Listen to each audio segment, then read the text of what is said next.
केंद्रीय शिक्षण मंत्री धर्मेंद्र प्रधान यांनी आपल्या पदाचा तातडीने राजीनामा द्यावा या मागणीसाठी सोशल मीडियावर धुमाकूळ घालणारी कॉकरोच जनता पार्टी रस्त्यावर उतरली आहे। नवी दिल्लीत ऐतिहासिक जंतर मंतर मैदानावर देशव्यापी शांततापूर्ण आंदोलन करण्यात येत आहे। कॉकरोच जनता पार्टीचे संस्थापक अभिजित दिपके हे आंदोलनात दाखल झाले आहेत। भारतरत्न डॉक्टर बाबासाहेब आंबेडकर यांचा फोटो असलेल्या पुस्तकाची प्रत दाखवत अभिजित दिपके विमानतळावरून आंदोलन स्थळाकडे रवाना झाले। दिल्ली पोलिसांनी संध्याकाळी 5 वाजेपर्यंत या आंदोलनाला परवानगी दिली आहे। पोलिसांचा कडेकोट बंदोबस्त सुद्धा इथे तैनात करण्यात आला आहे।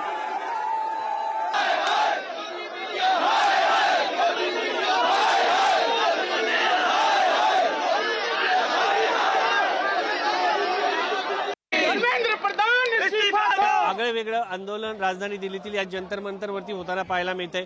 वेगवेगळे बॅनर्स जे आहेत सरकारचा निषेध करणारे, व्यवस्थेला उघडे पाडणारे या ठिकाणी पाहायला मिळतात। या विद्यार्थ्याने हातामध्ये IPL म्हणजे इंडियन पेपर लीक अशा पद्धतीचं एक पेपर हातात घेतलेला आहे आणि emergency paper leak NTA Dharmendra Pradhan या बाजूला नरेंद्र मोदी यांचं, पंतप्रधान नरेंद्र मोदी यांचं देखील नाव आहे आणि अशा पद्धतीचे चेहऱ्यावरती लावून या ठिकाणी आंदोलन केले जात आहे।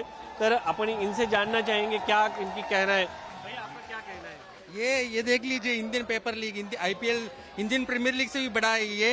एंड सबसे ज्यादा विकेट जो लेते हैं वो है नरेंद्र मोदी जी, उसी लिए पर्पल कैप लिए। एंड सबसे ज्यादा रन से भी ज्यादा लीक हो रहा है हमारे देश में, उसी लिए ऑरेंज कैप धर्मेंद्र प्रधान को दिए। एंड NTA तो अभी छोटा है, एमर्जिंग प्लेयर है, उसी लिए एमर्जिंग पेपर लीकर अवार्ड दे दिए NTA को।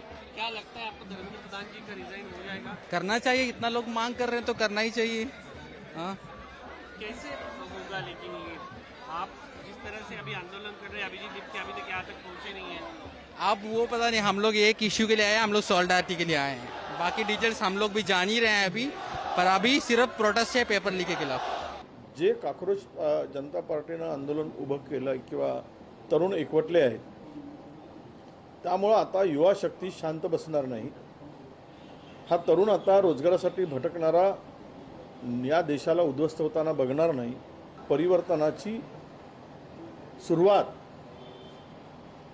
होणार आहे आणि परिवर्तन होईल,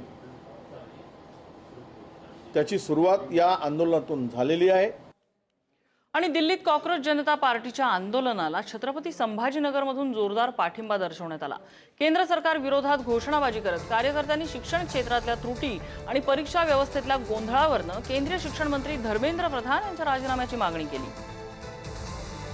जंतर दिल्ली येथे जे कॉकरोच जनता पार्टीने आंदोलन उभा केलेलं आहे, त्या आंदोलनाला आणि आंदोलनाच्या मागणीला एक सामाजिक जबाबदारी म्हणून आणि एक समाजाचा घटक म्हणून आणि जबाबदार नागरिक या भारताचे म्हणून आम्ही त्या मागणीला वकील म्हणून पाठिंबा देत आहोत।